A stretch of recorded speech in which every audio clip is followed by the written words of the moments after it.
শায়েক বাইরিছে আবি এত্তা শায়েক বিয়া শাদী করে নাই, লেখাপড়াও শেষ হয় নাই, হ্যাঁ তাফসিরে বাসারি লেখছে। লেখা কয় এত বড় তাফসির আমি লিখতেছি, যেই তাফসির আমিও জানি না কত বড় তাফসির লিখতেছি, হেও জানে না কত বড় তাফসির লিখতেছে। পৃথিবীর ভিতর বলে হ্যাঁ তাফসিরের মতো আর বড় কোনো তাফসির নাই। পাগলের প্রলাপ, এগুলি অসুস্থ, এই জাতিটাই অসুস্থ। একদিকে এক হুজুর কয়টা করা যাবে না, আরেকজনের তারার হুজুরি কয়টা করা যাবে, তারা কামড়া কামড়ি লেগে গেছে। এক আহলে হাদিসে 19টা দল, কয়টা? এক আহলে হাদিসে যদি 19 দল হয়, এক দলেই 19 দল। আর সারা পৃথিবীতে আহলুস সুন্নাহ ওয়াল জামাত কয় দল? এক দল। আমলে কারো একটু কম বেশি হইলো দল আমরা। মিশরে গিয়ে দেখবেন আহলুস সুন্নাহ ওয়াল জামাত আছে। যান আপনি ইয়েমেনে, আরবে যান, জর্ডানে যান, ওমানে, সারা পৃথিবীতে, ইরাকে যান, ফিলিস্তিনে যান, যেখানে যাবেন আহলুস সুন্নাহ ওয়াল জামাত এক দল, এক দল।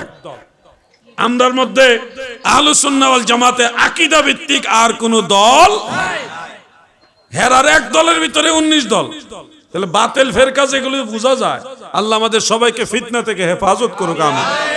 ভাই, ও যুবক ভাই, শোনো, আল্লাহর ওলির মাজারে আসছো, আল্লাহর ওলির দরবারে আসছো, অনুরোধ করছি কোন বিপদে পড়লে, মুসিবতে পড়লে, একটা টেনশনে পড়ে গেছেন অথবা একটা রোগে পড়ে গেছেন, আপনি না হন আপনার পরিবারের কেউ অসুস্থ, আপনি আল্লাহর ওলিদের টেস্ট করবেন। কেমনে?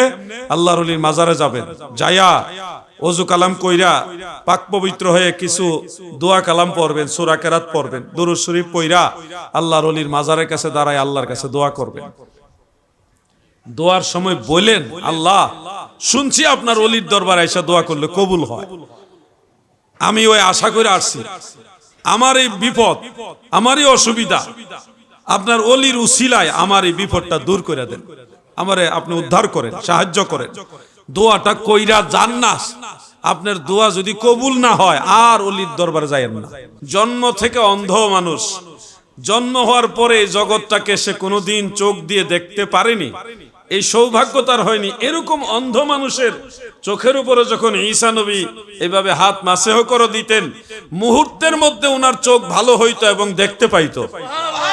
এগুলি কোনো কাল্পনিক কথা নয়, আল কোরআন, কোরআনুল কারীমের কথা, আল্লাহ নিজে বয়ান করেছেন। ঈসা আলাইহিস সালাম যখন মরা মানুষের লাশের কাছে, কবরের কাছে দাঁড়িয়ে বলতেন, কুম বিইজনিল্লাহ, তুমি আল্লাহর অনুমতি ক্রমে দাঁড়িয়ে যাও, মরা মানুষ সাথে সাথে জিন্দা হয়ে দাঁড়ায় যেত। সুবহানাল্লাহ। এগুলি অলৌকিক বিষয়, আপনার বোধগম্য হবে না, আপনার সাথে বিজ্ঞানের এটা ম্যাচিং হতেও পারে, নাও হতে পারে, কিন্তু এটা হয়েছে, এটাই বাস্তব। একটু দেরিতে হলো, বিজ্ঞান এখন স্বীকার করে যে না, মরা মানুষ জীবিত হওয়া অস্বাভাবিক না। যেমন অনেক রোগী এমনিতে মারা গেছে, তার শরীর মারা গেছে, তার হার্ট মরে গেছে, অথবা শরীরের অন্যান্য অঙ্গ প্রত্যঙ্গ এগুলি নিষ্ক্রিয় হয়ে গেছে, তো ডাক্তারি শাস্ত্রে বিভিন্নভাবে হার্টকে জিন্দা রাখতে পারে, ব্রেইনকে জিন্দা রাখতে পারে, জীবিত রাখতে পারে। এই পদ্ধতি এখন বিজ্ঞানীরা আবিষ্কার করে ফেলেছে। তো এটা একটা সাধারণ বিজ্ঞানী, একজন ডাক্তার যদি একটা মানুষকে মরা, যেটা মরে গেছে বলে সবাই ধরে নিয়েছে, সেটাকে জীবিত রাখার চেষ্টা করতে পারে, আল্লাহর নবী, আল্লাহর রসুল যারা, আল্লাহর ওলি যারা, তারা চাইলে, তারা দোয়া করলে আমার আল্লাহ মরা মানুষ জিন্দা বানায় দিতে পারে। এটা অসম্ভব না ভাই। ওলিয়া উলিয়া সম্পর্কে ভালো ধারণা রাখবেন, সুধারণা রাখবেন। জানেন, আমরা যারা ইসলাম চর্চা করি, বর্তমান যুগে অধিক শিক্ষিত মানুষ, অধিক পরিমাণে শিক্ষিত মানুষ হয়েছে, কিন্তু দেখা যায় মানুষের তাকওয়া, পরহেজগারিতা, ধর্মের প্রতি যে একটা বিশ্বাস, ভীরুতা, এগুলি কিন্তু কমে গেছে। দেখবেন অনেক মানুষ এখন ধর্মের ব্যাপারে অবহেলা করে, অথচ আগে বহু মানুষ দুনিয়াতে ছিল যারা ক্ষমতার দাপটে বা অর্থের যে আধিক্যতায় বিভিন্ন কারণে তারা সৃষ্টিকর্তার প্রতি বৃদ্ধাঙ্গুলি প্রদর্শন করেছিল। একটা মানুষও দুনিয়াতে থাকতে পারে নাই, সবাই চলে গেছে। আমি এসছি, আপনি এসছেন, আমরাও চলে যাব, আমাদের পরে আবার নতুন মানুষ আল্লাহ পাঠাবে।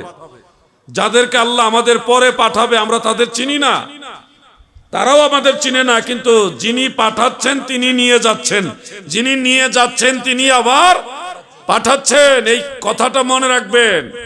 এই দুনিয়া মুসাফির খানা মন জানো না, কত মানুষ আইলো গেল রইল না। যুবক ভাইয়েরা আমার, অনেকেই মনে করেন আমরা পীর আউলিয়ার কথা বললে এটা কিচ্ছা কাহিনী এরকম মনে করেন। আউলিয়া কেরামের কথা বললে আপনারা এটাকে আখ্যায়িত করেন যে কিচ্ছা কাহিনী বলেন কেন, কোরআন হাদিসের কথা বলেন। ও ভাই, ওলিয়া উলিয়াদের কথা কোরআনের অন্তর্ভুক্ত। কোক না ওনার মনের দুঃখটা প্রকাশ করুক না। আচ্ছা ঠিক আছে আচ্ছা, ওনার মনের কষ্টটা শেয়ার করলো, ভিতরে অনেক কষ্ট জমে আছে।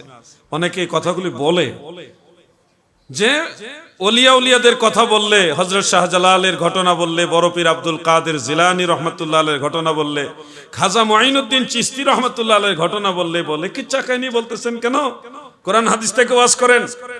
এমনকি ইমাম হুসাইন রাদিয়াল্লাহু আনহুর কারবালার ঘটনা বললে কই কিচ্ছা কাহিনী বলতেছেন কেন? আপনারা কোরআন হাদিসের ওয়াজ করেন না কেন?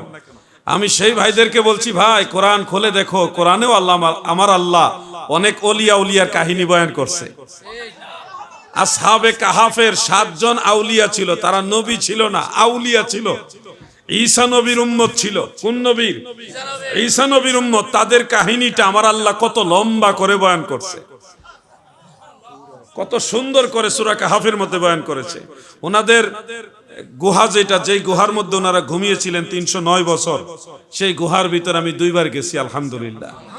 এটা শাম দেশে পড়েছে, বর্তমান জর্ডানে। আল্লাহ যদি হায়াতে বাঁচে আবারও যাব। সেই কাহিনীগুলো আমার আল্লাহ বয়ান করেছেন। খাজা খিজির আলাইহিস সালামের ঘটনা আল্লাহ তাআলা নিজে বয়ান করেছেন।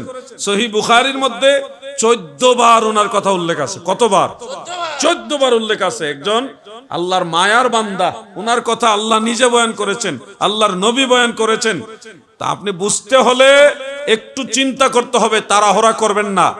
আমরা যখন ওলিয়া উলিয়ার কথা বলি তখন আপনার কাছে কষ্ট লাগে, হ্যাঁ কোরআন হাদিসের কথা বলছেন না কেন, আপনি কিচ্ছা কাহিনী বলছেন কেন? কিন্তু ওই ভাইয়েরা যখন সাইদি সাহেবের আলোচনা করে, স্মৃতিচারণ করে, কিংবা ওরকম বড় কোনো আলেমের স্মৃতিচারণ করে, তখন কিন্তু কেউ আপত্তি করে না, তখন আবার এটা মজা লাগে। ও ভাই, আমরা বলছি না যে আলেমদের নিয়ে আলোচনা করবেন না, আলেমদের ভালো দিকগুলি আলোচনা করুন, মানুষ এখান থেকে শিক্ষা হোক, ধর্মের প্রতি উদ্বুদ্ধ হোক। কিন্তু আমাদের কথা হলো বড় পীর আব্দুল কাদের জিলানী রহমাতুল্লাহ আলাইহির কাহিনী বললে, হযরত শাহজালাল ইয়েমেনি মুজাররাদি রহমাতুল্লাহ আলাইহি সহ আল্লাহর আউলিয়াদের কাহিনী বললে আপনার কাছে এটা নিন্দা লাগে, ঘৃণা লাগে। আপনি আমাদের বলেন, হ্যাঁ কোরআন হাদিসের কথা বলেন না কেন? আপনি ওলিয়া উলিয়ার কথা বললে এটা পছন্দ করেন না, তো সাইদি সাহেবের কথা বলেন কোন ভিত্তিতে? সাইদি সাহেবের কথা কি কোরআনে আছে? ওটা মজা লাগে নাকি? এগুলাকে বলা হয় একচোখা মানুষ। একচোখা মানুষ। আল্লাহ তাদের হেদায়েত দান করুক, আমিন বলেন। আমি সাইদি সাহেবের সমালোচনা করছি না, আমি বোঝানোর জন্য বলছি, তোমার হুজুরের কথা বললে ভালো লাগে। আর আমরা যাদের মাধ্যমে মুসলমান হইলাম, শেখ আহমদ সেরহিন্দি, মুজাদ্দিদ আল ফিসানি, খাজা গরিবে নওয়াজ, শাহজালাল ইয়েমেনি, আল্লাহর ওলিদের কথা যাদের মাধ্যমে আমরা মুসলমান হইলাম, তাদের কথা বললে তোমার ভালো লাগে না। ইসলাম তাদেরটাই ঠিক, তাদের বাদ দিয়ে যে ইসলাম, ওটা মদিনাওয়ালার ইসলাম না, এটা মানুষের বানানো ইসলাম। ঠিক কিনা বলে? সব ইসলাম মদিনাওয়ালার ইসলাম না। কিছু ইসলাম আছে ইন্ডিয়া থেকে আসছে, কিছু ইসলাম আসছে পাকিস্তান থেকে, কিছু ইসলাম আসছে অন্য কোন রাষ্ট্র থেকে। কিন্তু আমরা যে ইসলামের দাওয়াত পাইছি, সেই ইসলামের দাওয়াত মদিনাওয়ালা পাঠাইছে। আমাদের কথাগুলি উড়াই দিয়েন না। খাজা মুঈনুদ্দিন চিশতিকে আজমির শরীফে পাঠাইছে কে? জিজ্ঞাসা করেন, ওনার জীবনী পড়েন, মদিনাওয়ালা পাঠাইছে। ওনার একটা লকব আছে আতায়ে রাসূল, ইলমে লাদুন্নি, স্বয়ং আল্লাহর নবী ওনাকে দান করেছেন। দিয়ে বলছে যাও ওইখানে গিয়ে ইসলামে খেদমত করো। 90 লক্ষ বিধর্মী এক কারামতে মুসলমান হয়ে গেছে, একটা কারামতে। 4 বার গেছেন আলহামদুলিল্লাহ। 90 লক্ষ বিধর্মী একটা কারামতে মুসলমান হয়েছে, মাত্র একটা ঘটির মধ্যে বা বদনার ভিতরে একটা আনার সাগরের পুরা পানিটা ঢুকে ফেলছে। পারবেন আপনি? পারবেন না, কোশ্চিন কালও পারবেন না, কারণ ওই বিশ্বাস আপনার ভিতরে জন্মায়নি, আপনি ওই বিশ্বাস এখনো ধারণ করতে পারেননি। হযরত শাহজালাল রাহমাতুল্লাহ আলাইহির জিন্দেগি খুলে দেখেন, একটা জায়নামাজ দিয়ে 360 জন আউলিয়া সুরমা নদী পার হয়েছে নৌকার মতো করে। আপনি পারবেন না, আপনি পারবেন না, আপনার ভিতরে সেই বিশ্বাসই এখনো ধারণ হয়নি। আপনি দেখেন শাহ সুলতান কমরউদ্দিন রুমি, শাহ মাখদুম রূপুস রহমতুল্লাহ আলাই, ওনারা এই দেশে এসেছেন, কেউ কুমিরের উপরে সাওয়ার হইয়া, কেউ মাছের উপরে সাওয়ার হইয়া, কেউ পাথরের উপরে সাওয়ার হইয়া, পাথরের উপরে দাঁড়াইছে, পাথর পানির উপরে ভাসতে ভাসতে আল্লাহর দ্বীনের দাওয়াত দেওয়ার জন্য যার যার গন্তব্যে পৌঁছায় দিছে। আপনি তো এটা বিশ্বাস করবেন না, ওই বিশ্বাসের জগতে এখনো যাননি। আপনি বলবেন কোরআন শরীফে কি আছে, কোরআন শরীফ পড়লে আপনি আরো টাস্কি লেগে যাবে। ওয়াহাবিদের কাছে গিয়ে পড়লে হইব না, সুন্নি আলেমদের কাছে পড়তে হবে, তাইলে আসল তথ্যগুলি আপনারা পাবেন। আসল যে তথ্যগুলো কোরআন হাদিসের, এগুলি সব আলেম জানে না রে ভাই, কিছু আলেম জানে। সকল দুঃখ গোছে যাবে, মনে মহা শান্তি পাবে, চিরদিন সুখে রবে, শান্তিময় হবে জীবন।